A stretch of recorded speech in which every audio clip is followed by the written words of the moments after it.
سؤال من واحدة بيقول: كيفية التعامل مع اللي زيه كيف؟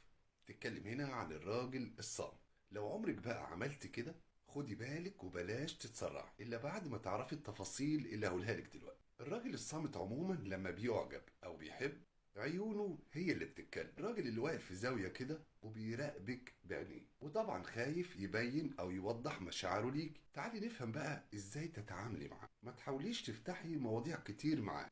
مرة واحدة خليكي تقيلة كده واسألي سؤالك واحدة واحدة، وسؤال يكون بسيط مش محرج. الراجل الصامت بيبقى محتاج شوية وقت علشان يعبرلك. حاجة تانية كمان مهم انك تقري الاشارات، يعني لو بيبتسم ليكي من بعيد او بيحاول يكون قريب منك حتى لو ما بيكلمكيش، اتعاملي ببرود وهدوء مع ابتسامة خفيفة كده منك، وده علشان يوصل له بقى بانك قابله وجوده. بعد كده ممكن تساليه ايه اللي بيحبه ايه اللي بيكرهه والكلام العادي ده هيشجعه ان يفتح كلام معاكي اكتر. بلاش تحسسيه بانه لازم يتكلم، سيبيه على راحته خالص. شاركيه حاجات عن حياته بطريقه خفيفه وما تقللش منه، وهو اكيد هيفتح الكلام بالتدريج.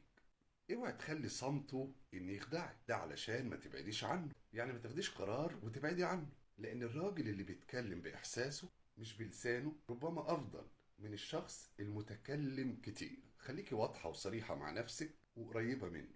ولو استمر بقى ومفيش اي فايدة، بالراحة كده ممكن تسأليه سؤال بسيط: هو انت كده دايما هادي ولا بسببي انا بتكون كده؟ وهتبان ساعتها الاجابة في عيونه قبل لسانه.